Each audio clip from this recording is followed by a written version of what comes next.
all the things that we do these days. So it's going now. And, I guess I'll start, Rob, first with you. What was your impression when I sent you this map, and what stood out about it, the Syracuse map of 1919, that maybe seemed different than some others you've seen, or the origin of it that might be different? Explain to me what your impression was. Well, I mean, it did look like a HOLC map, and it looks like the drafts, and there's drafts of these for dozens of cities that HOLC ultimately produced maps for. I mean, the thing that struck me was the idea that this might be a pre-HOLC redlining map or something akin to that. As we've had this back and forth, I'm kind of dubious about that. I mean, if I was laying odds, I've been trying to think about this. I'm kind of curious to hear Todd's thoughts on this too. Like, if I was wagering and putting down money, I would say it's like, because I take your points, Matt, that you made in that recent email. There's some things that kind of look like this is just doesn't seem like it matches up as closely as you might guess to what ultimately becomes the kind of final map that they produce for the city. But I still think it's like, I'd say it's like 1 in 50 chance that this is predates HOLC. I think the overwhelming likelihood is that this was a draft map that was produced probably during the process of making the HOLC map, during that process where HOLC was overseeing the production of these redlining maps, or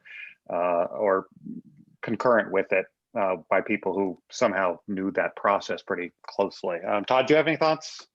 I mean, I don't think you've ever weighed in like this is probably better than me. I mean, you're kind of the authority on the process of making these maps. Yeah, what did you see, Todd, that puts you in that same time frame and mindset based on your vast experience?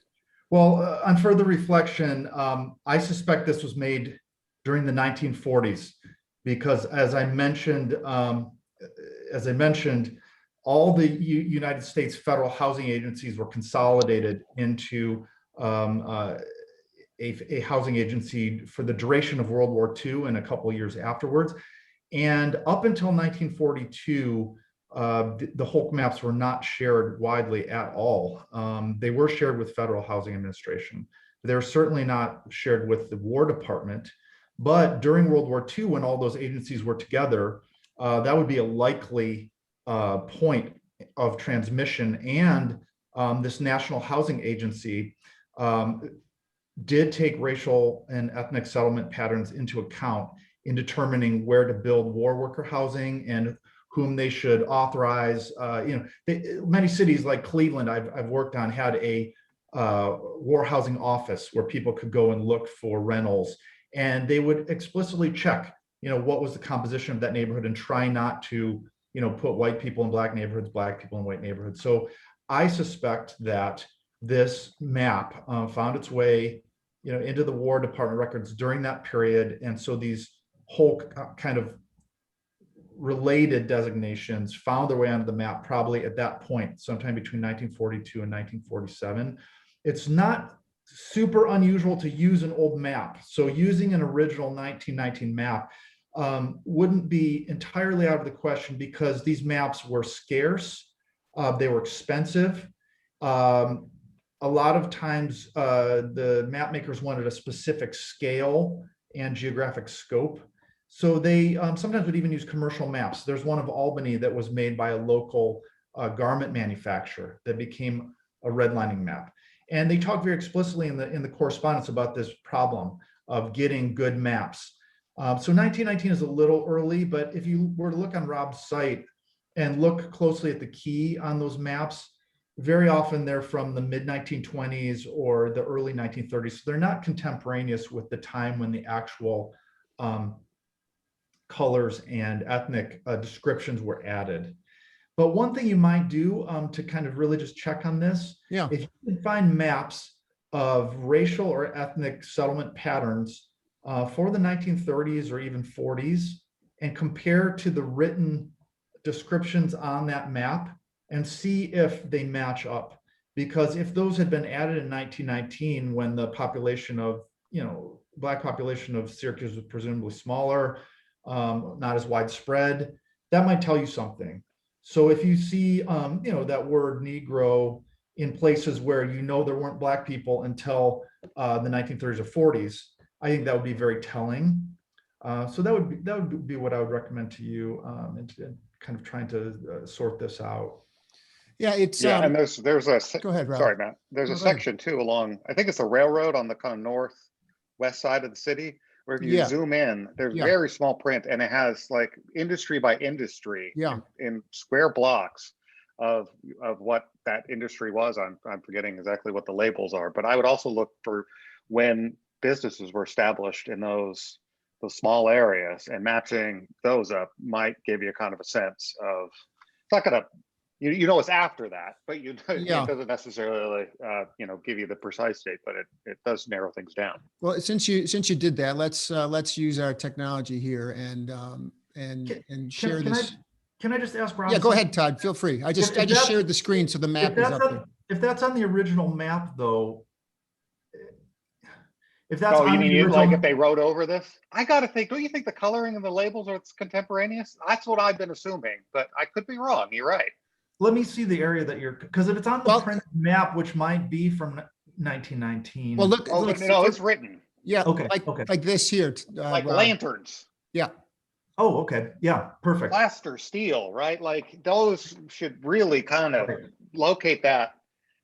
Like, I mean, like automobiles. I don't know when you start getting, you know, automobile related We do know manufacturing in Syracuse. Sure, I know that this actually is accurate to the period. The Franklin Motor Company was right where it says automobiles there, and it was employing a couple thousand people in Syracuse at that time, complemented by these businesses called Gears next to the automobile plant, as you would suspect.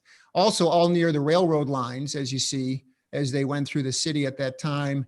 And then also a big telling thing is the Erie Canal itself, which was about to be filled in 1920, and was ending its serviceable period at that time. And so, Todd, to your point, in the kind of the trying to keep a bigger picture, and I could certainly, and I would love to go into more micro level too, but why in the 1940s would this map still seem, I understand the copying issue, and then, you know, this wasn't an era of Google Maps and everybody could Xerox something. They were expensive, but even by the 40s, and certainly when you get into urban renewal period in the 50s, the Black population was throughout this 15th ward, which is labeled Jewish on this map. You know, it spread and grew from what was this northern part of the 16th ward where it says Negro into this 15th ward, to the point where if you look at the HOLC maps from the 30s, you know, you're seeing red line zones which have the descriptors of Negro neighborhoods all the way through the 15th down into this 18th ward, even a little bit. So yes, you might use the old map, but wouldn't you color it in with the contemporaneous or the contemporary data from that period, if that's the way you were doing it? Yes, and that's a thought. That's exactly what I'm recommending for you to do. And it sounds like you've already done that. And what Rob is saying about the businesses would be really the icing on the cake. Sure. So I would, you know, encourage you to do that. Yeah, compare specific data to what we're actually seeing here. Now, if we were to consider the possibility that, you know, this is from 1919 or thereabouts, I'd originally made the point that redlining as a kind of practice goes back before HOLC. HOLC institutionalized this and spread it, and it's complicated to explain how that was done. It's not as simple as people sometimes assume by just giving out copies of the maps.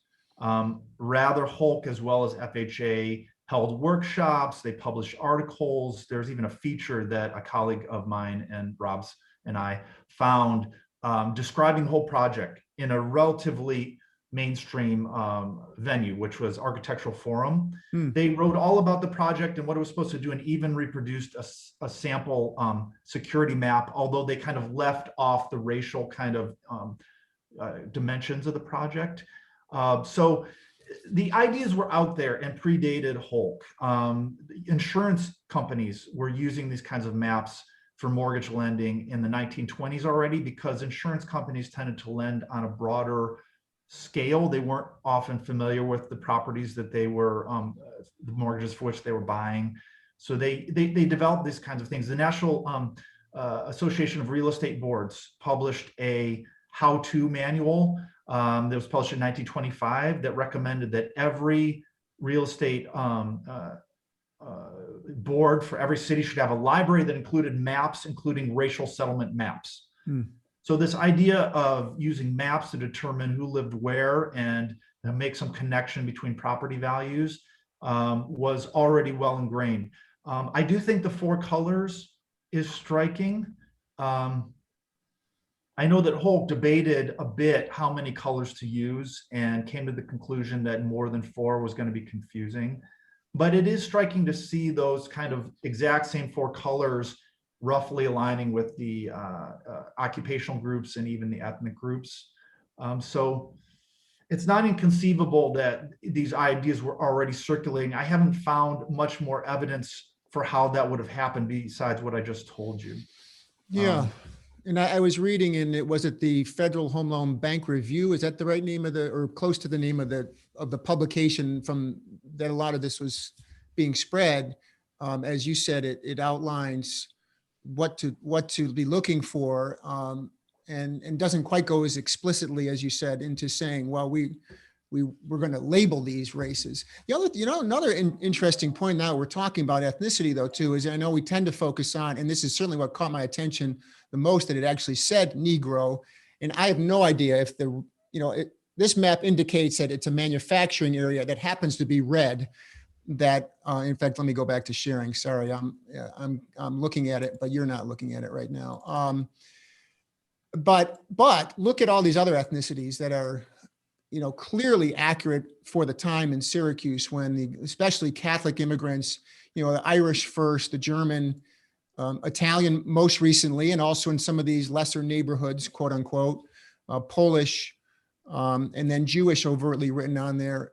Those seem to reflect the same data from the census, say in 1920, of the numbers of those specific European descendant populations that were in Syracuse and were considered new immigrants, and also facing some sense of discrimination. And Rob, I think you've seen that pattern across the country too, right? I mean, oh yeah. I mean, so the infiltration of lots of the area descriptions that are recorded, the area descriptions did vary a bit from year to year, and some were like qualitative, just text. But the ones that have a number of fields to fill out, invariably one of those is infiltration of, and there's 2 particular types they wanted to note the infiltration of. One was Negro, African Americans, and the other was foreign born. So the nativism and it's not just the racism, there's a nativism involved in this too. And it's pretty, so there's you see this where there's African Americans, and then there's recent immigrants, and you even see that up at the top where you have Irish descent and German descent, where there's this distinction between where second, third generation is distinguished between first generation immigrants, which is pretty commonplace. You see that on the maps from the 1920s. I'm thinking of Ernest Burgess's map where he's got Deutschland. This is this very famous diagrammatic map of the development of American cities, which he said were, which actually we kind of see it on this map. He said it's called the concentric circle model, right. And you see these concentric circles, and the idea distance from the center of town. Exactly, and that cities grow out from that downtown area.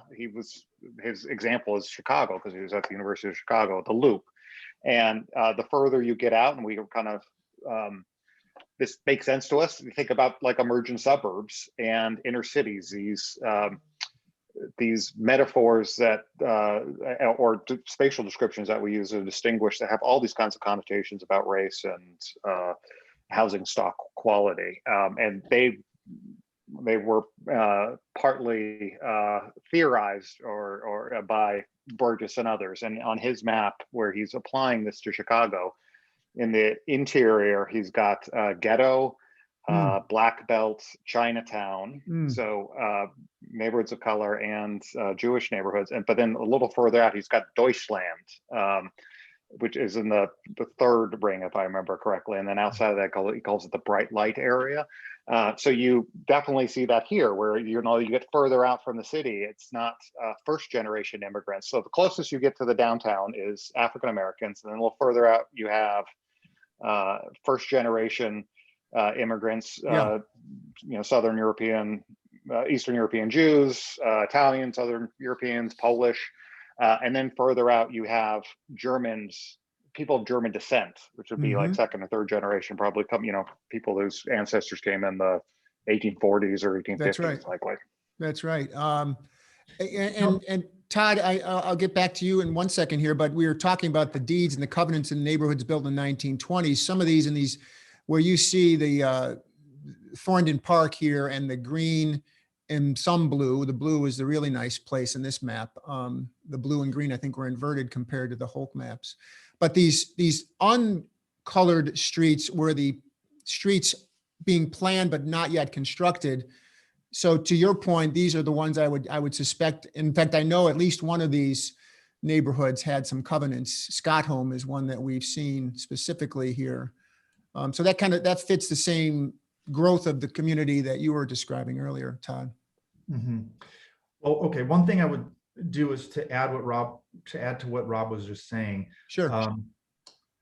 There's also a kind of sense of succession. In fact, sometimes this is portrayed in terms of invasion and succession. So another synonym for infiltration would be invasion and succession. So there's an assumption that there's going to be kind of a succession of groups moving through these areas, and that, say Eastern European Jewish and Southern Italian neighborhoods are inevitably going to become, Black neighborhoods. And that's often explicitly made in the 1930s HOLC maps by you have like a Jewish neighborhood. I'm thinking of one in Cleveland called Glenville that's entirely colored in red. It was still overwhelmingly Jewish neighborhood at that time, but there were a handful of Black families that had started moving in, so it was assumed that was the direction it was going to go. And what you're just saying about green versus blue neighborhoods, Yeah. I would note that one key distinction as far as HOLC was concerned was whether or not developments had covenants, and whether those covenants were going to be in force for the near future. So a lot of the blue neighborhoods will say things like covenants expiring in 1950. Oh. So it had a lot to do with the quality of the housing and the age of the housing. But, a blue neighborhood could have very sumptuous housing of a kind of earlier era, but either not be protected by covenants or have a covenant that was expiring. And for that reason, HOLC, would designate that as not as secure an investment as a green neighborhood that was newer and more likely to have those. So that might explain some of the discrepancies you're seeing there. Again, if this were to be a 1919 map, covenants were just really starting to come into force during the 1910s. The 1920s is really the age of covenanting these properties up until 1948, Shelley versus Kramer, when those were outlawed. Right. And The other distinction I'd add about blue and green neighborhoods is that green neighborhoods, they describe these as hot spots and less built out. So it could be that, blue neighborhoods are just, in some cases, just indistinguishable from green neighborhoods in terms of who lives there, in terms of wealth and income. The difference is that blue neighborhoods are slightly older, and it's not even just about the age of the property. It's about the fact that there's not really good investments there, because people got their mortgages a few years ago and have settled there, and there's no construction happening there. There's no opportunity for mortgage lenders to make a buck there, because that's a settled, stable community. So when they say hotspots, right, part of this whole process is about juicing the mortgage industry, the financial industry, and the construction industry, and looking for places where you can get capital moving, and you can, again, juice those sectors of the economy by stimulating home building. And to that Yeah. end, I mean, as much as we tend to focus on redlining and the negatives that develop over the coming decades as a vestige of this, the program worked too, didn't it? In terms of economic growth and explosive development. Well, I mean, if you by For somebody. by work you mean it helped like native-born whites, and Yes. it buttressed the Yes. confidence in the real estate industry by doubling down and giving a federal stamp of approval on segregation, Jim Crow, assumptions. Then yes, I mean that's a kind Yes, of this I might be appreciate that, overreading yes. it, but like in some ways you can read HOLC as this. If part of a macro economy is confidence, is this kind of psychological element, knowing that you can have a federal government that's helping to stabilize segregation and prevent compromises of home values, and that is going to direct its mortgage insurance and its mortgage guarantees in those directions. That's a way of kind of using racism to buttress that kind of confidence in the real estate industry. So, and it is entirely to the benefit of Yes, a select few. yes, exactly. Yeah. That's Not even such that few, just but white people. Right. Yeah. That's such an important point. And I think I would also draw a distinction here that a lot of people aren't aware of, which is that HOLC didn't actually use these maps to deny mortgages. That's a kind of common misconception, because HOLC's first priority was an emergency refinancing assistance to homeowners. It made those maps after all those mortgages were issued. But what it was doing was managing those properties and trying to liquidate the corporation. So they were interested in selling mortgages to investors, to selling properties to home buyers. And so they were using these mainly to guide that process of liquidating the corporation. So I think that is important, and what Rob is saying as a way to juice the real estate market, or to think about the kind of secondary mortgage market. They're very interested to get institutional investors like life insurance companies to buy. This is why they started Fannie Mae in 1938. So it's not to say that HOLC didn't distribute the methodology behind these, which it did in various different ways. And FHA made maps like this that very definitely did exactly what Rob is talking about. But it is interesting that these particular maps were not used for the purpose of denying loans. It's just, these are the maps we know about. Banks had these maps in their back rooms. Every single bank would have one of these. We just don't have access to those in the way that we have the whole set of what HOLC produced. So that's Do you think every bank did this? I can't. I've never seen a private. Well, where's that record? Redlining map. Aren't banks really want to keep records, don't they? I mean, banks, that's kind of what they're about, is keeping records. Did they all get burned up in the burn bin, or? Well, it's not that so much. Banks are interested in current and relevant information, and after a certain point, certain information is less relevant. And then also, these aren't in the public domain. You can't, unless you have a court proceeding, which became a possibility after 1968. That's why FHA destroyed its maps, was in response to a Nixon era lawsuit. But it's very difficult to get your hands on private corporate records. Usually, as a historian, you do that at the behest of the corporation. You have to ask permission, and they can say, no, we're not going to let you look at our corporate records. So the fact that HOLC is a federal government agency, and that we have a national archives that has a retention schedule and regular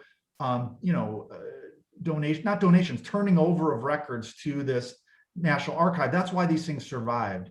So I think we could assume that every bank had something like this, or at least most.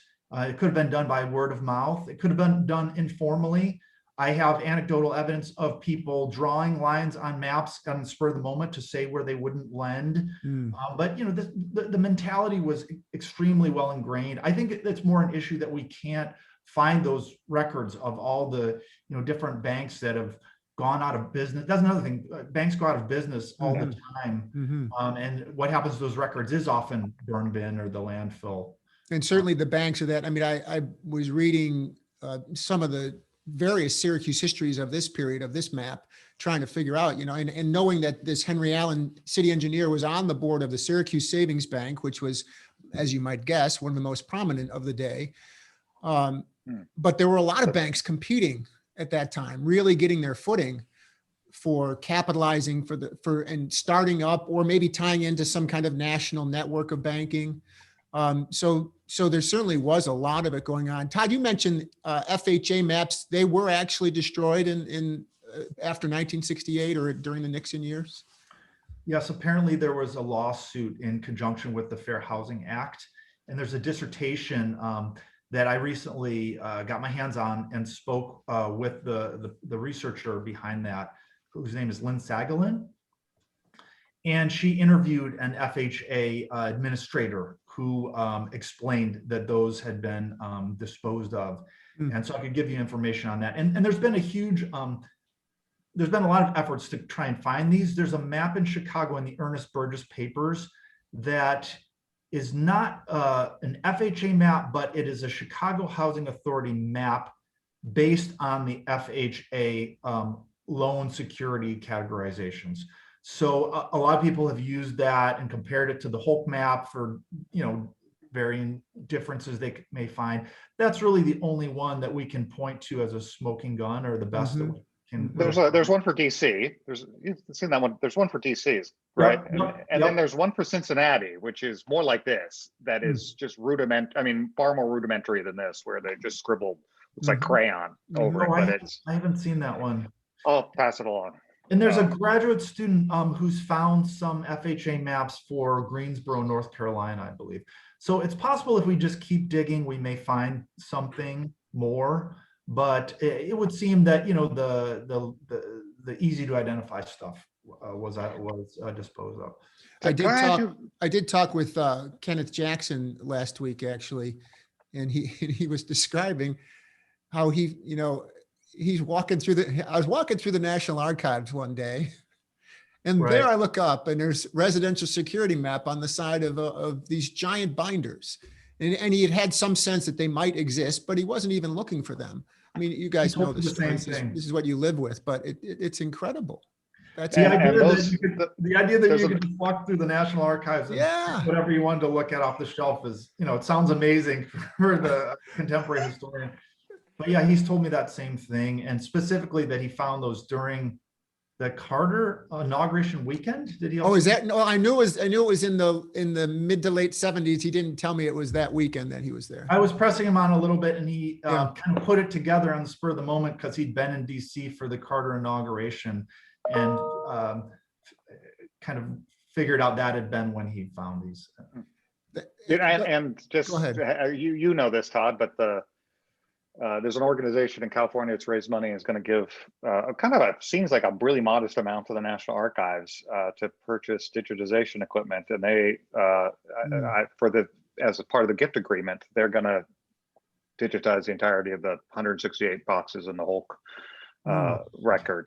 It will take a few years, but it's going to be available.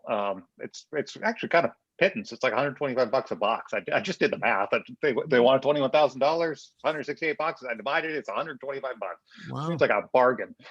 I agree, and I hope they consider doing the microfilm that I looked at as well, which I calculated out would be $10,000 to $12,000. So is that where you got the correspondence, Todd, from the microfilm? It's deeply buried in 486 reels of microfilm that has no kind of finding aid. So you have to just get a sense of how they're organized and then just go hunting. And I found about 1,000 pages worth of correspondence between the field agents who are actually making the maps and corresponding back with national headquarters. You mentioned Rochester, although it's not technically our market, but it's right down the road. What you said, you had some pretty interesting enlightening stories about that. What did you find in general about Rochester's notes? Because you don't really have a Syracuse box, right, on that microfilm? Well, you do.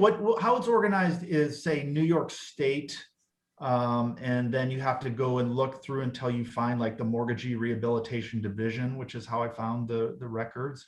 And then, depending on where in New York they're working at that interval, there's usually correspondence covering, up to a couple months. And sometimes they're moving between different cities. Sometimes they're in one city for that whole duration. So it was really, I went through every reel and looked where I thought it would be. And that was what I was able to come up with. And Syracuse, I didn't find any real discussion of the process, but Rochester explained exactly who they talked to in making the map. And sometimes you can even see this on the maps on Rob's site. It'll say who was consulted, especially on the earlier maps. The later maps become more technically complex. They're color offset lithographs instead of just hand watercolored. And they'll list, who was consulted. And it's usually between, say, 8 to 15 people, local realtors and real estate developers, bank executives, mortgage lenders. And in Syracuse, the headquarters was very annoyed with the field agents that they went straight to the mortgage lenders, and they didn't consult with real estate people. And so the director of the project, Corin Fergus, kind of berated his agent, saying, you should start with the real estate people. Now, of course, the problem with starting with the real estate people is that they always want to promote their own properties. So Fergus believed you should start with that, but then you should check it against the actual division and ask around. Then you go to the mortgage lenders.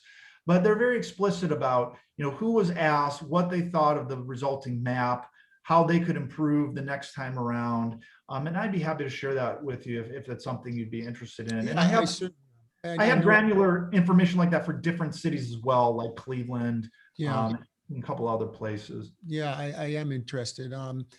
Can I ask a question, Matt? Sure. I think it's related to this map. I mean, you have a better sense. You know this better than anybody, Todd. But I'm just imagining this process. You got 6 real estate guys, and you need to sit down and you got to get this done.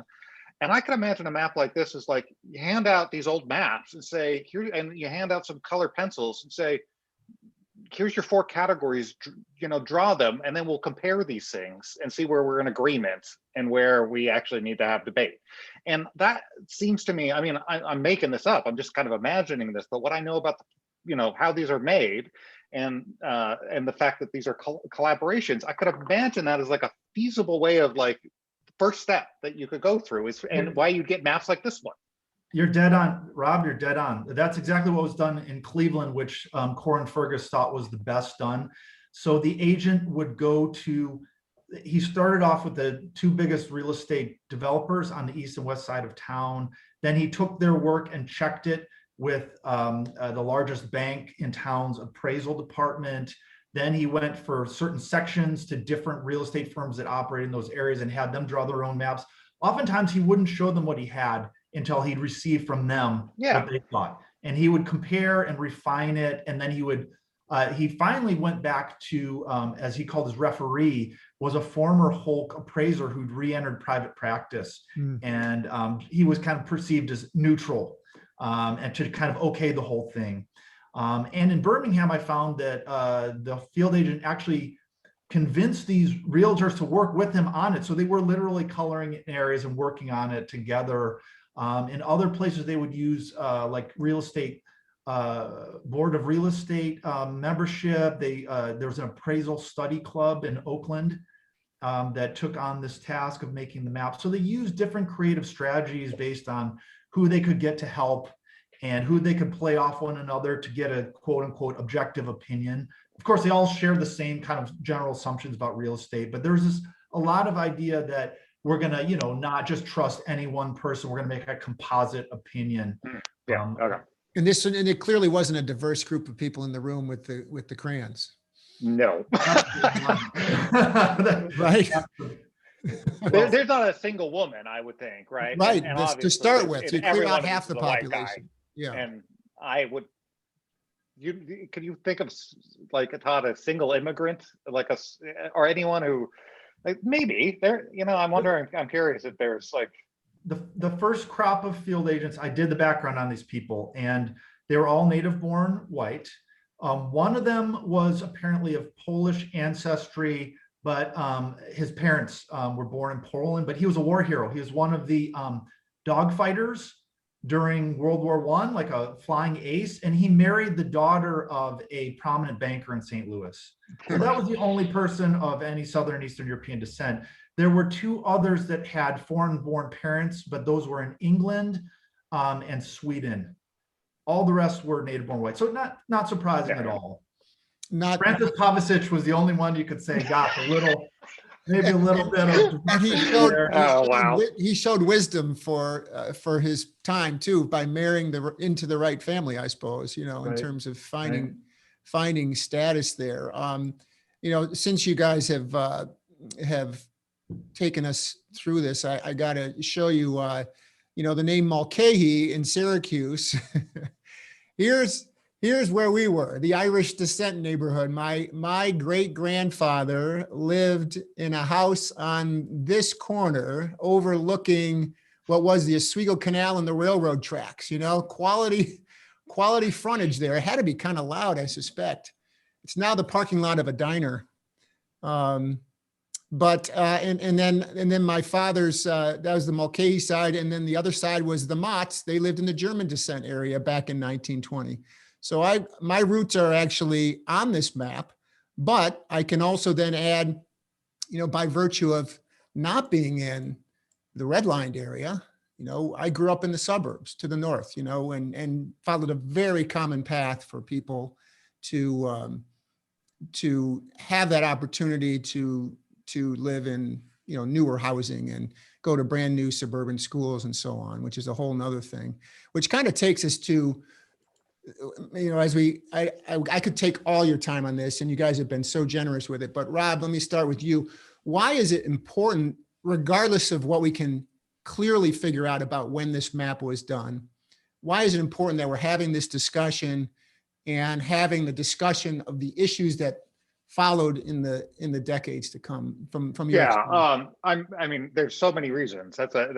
We could go on and on and on about that, but there's been so much work, particularly in the wake of us producing mapping inequality, and it's not work we can take credit for, but we gave the data away. And so you have work by economists, you have work by scientists, you have work by public health professionals, and you basically pick your measure of inequality today, and it will correlate with the redlining maps of the past. So three economists at the Fed early on after we released this, they released a paper which attributed a substantial portion, I forget, they actually quantified it's like 30 to 45% of racial wealth disparities in the 1980s can be in some ways attributed in cities that had these maps to these maps. And I won't go into the method, but it's a really thoughtful and creative spatial method that they use to do that.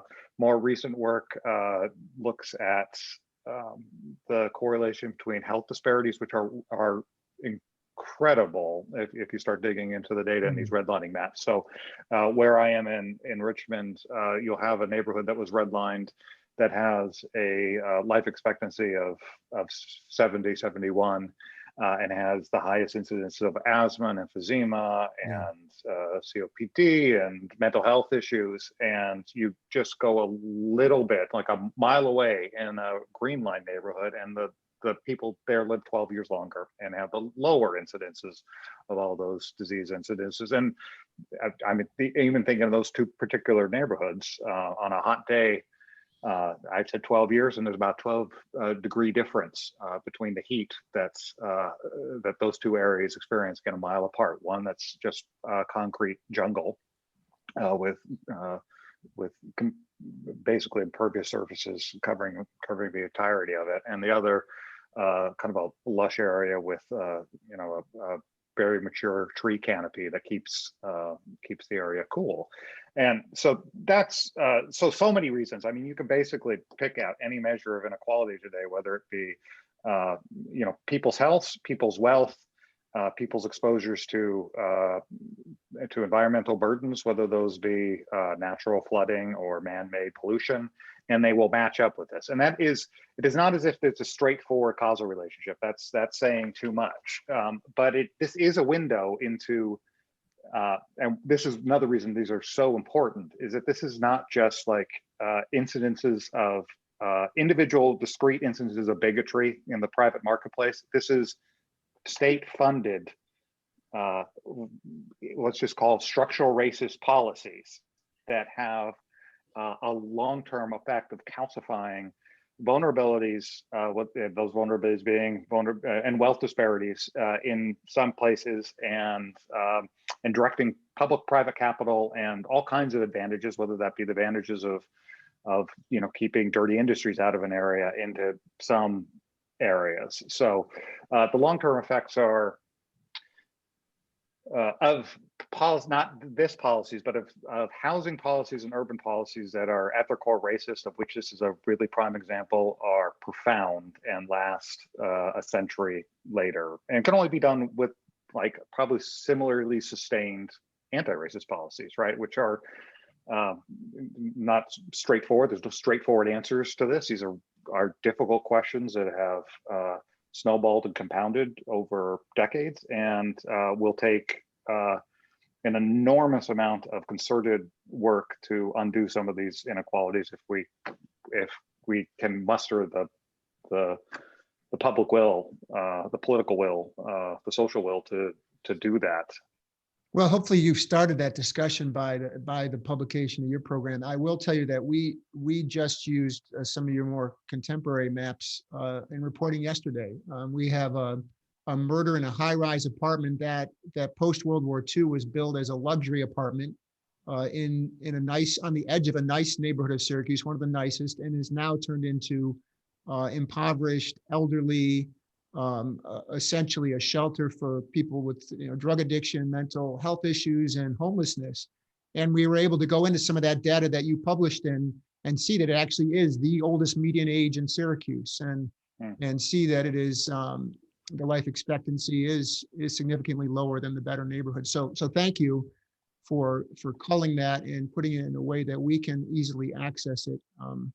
It gets very difficult on a daily reporting basis to suddenly remember how to access that kind of data that really informs reporting. So thank you. Todd, what's your bigger picture view of why this is important? Well, it's important because it's become more widely known and more widely discussed. Everything that Rob's saying is becoming common knowledge, is people are caring more about it. There are other venues where people are presenting this information. For example, at least until COVID, there was a traveling exhibit called Undesign the Red Line that was going to various cities and putting up the maps and asking people, what do you think of what you're seeing? How does this relate to your lived experience? So it's really important, but I think that historians need to be aware of that and get more involved in the conversation. That's why what Rob and people behind mapping inequality is so important. And I think we need to bring this knowledge to bear and make sure that we get all the facts straight, especially if we were going to move in some kind of a direction of rectifying this. For example, reparations, including for redlining, had been part of a number of the Democratic candidates' platforms coming into the 2020 election, whether Elizabeth Warren, Cory Booker, numerous candidates. Buttigieg. AOC made a huge issue of this. So people are talking about it, and if we want to have the strongest case for how this created these outcomes, we need more and more people to get their eyes on this and to help figure this out so that we can figure out what to do about it. And that's my main interest, is in getting out the word, getting more people into the discussion, and seeing, can we do something to make up for the structural inequality that's characterized our society for so long. And that's why this kind of reporting is so important too, because these conversations need to happen both at a local level, where people look at this history and look at this evidence, these maps, and dig into the place that they live and understand why the place that they live is partly the way it is, and to look at it more broadly, look at it at a kind of national and regional level. And both of these things are important. And I just love the kind of reporting that happens at a local level, where I mean, this is a great conversation. I'm not going to speak for Todd, but I don't know. I've never been to Syracuse. I don't know much about Syracuse, but it's still, and I'm glad people that know more about Syracuse are looking at this map and care about Syracuse and are invested in this community are looking at it and exploring it. So I'm really grateful for the reporting here. Well, thank you. And I will share with you that we, once I quite randomly found this map similar to Kenneth Jackson going through the National Archives and started digging into what it could mean and then all of the work of both of you, I had this sense in my mind, like we need to commit to this. And we are, I've been doing interviews and researching it for the last 9 or 10 months now. We started actually reporting on it in the last month or so with a half a dozen television and online, and we have another half a dozen stories to do. But what I'd like to finally do is have that firmly established historical basis that the community can understand and look back on, and then keep moving forward into the new realm of, maybe how do we do an inter-district school district or city county school district, a metro district, for example, or get housing out into suburbs that starts to cross some of these barriers, and try to force our public officials to answer questions, because quite honestly, there's been no dialogue about the word segregation in our community. I can't think of a politician ever saying it, or as a concern. Poverty, maybe, because 5 or 6 years ago, Syracuse was at the top of the list for the highest level of concentrated poverty in the country for Black families, and Hispanic and white were only 4th or 5th in that ranking. It wasn't far behind. So we have a lot of that 2-tier segregation of poverty and color. And so we are going to commit to doing it, but we've had a lot of pushback too. Not like people are picketing outside the station, but that kind of social media type of email pushback of, why are you bringing up all this stuff? This is the past. This isn't where we are today. And I suspect, Rob, you must have heard that in spades. When we first released the project, it was on some, not hyper right-wing website, but it was a right-wing media website that I would think I was unfamiliar with, and called it historical racist porn, and was questioning why we were doing this as if we're, my answer to that is to kind of come back to what I was, the research I was alluding to, and the correlations between this and the heat island effect, flooding, stroke incidences, health incidences generally, where supermarkets are. And that's my answer to that is, it'd be one thing if you can't document contemporary inequalities and see their relationship or their correlation with this, but they are so crystal clear that I don't think you could pick something that you can measure that's an axis of inequality, and that I've yet to see one that doesn't match up with these and correlate with these maps. And which to me is that's why this is not just this is not just history, right? This is something that continues to have an impact today. And for me, this is such a crystal clear. I mean, I'm kind of 2 minds about the value of. I've been reading Ibram X. Kendi's How to Be an Anti-Racist, and one of the points he makes is that the term systemic racism was coined in the late 60s by sociologists. And the point he makes is that maybe that has outlived its usefulness, because systems are so abstract and systems are so big that they can really prevent concerted action, because how do you undo the system? And so he prefers just to say racist policies, but take your pick about those terms. This is such a crystal clear example of it. I'm sure there is good examples, but you look at this and these are such a crystal clear example of what we might mean by institutional or systemic racism. And they're a crystal clear example of racist policies too. So for me, they really, just to spark a sense of the policy roots of some inequity.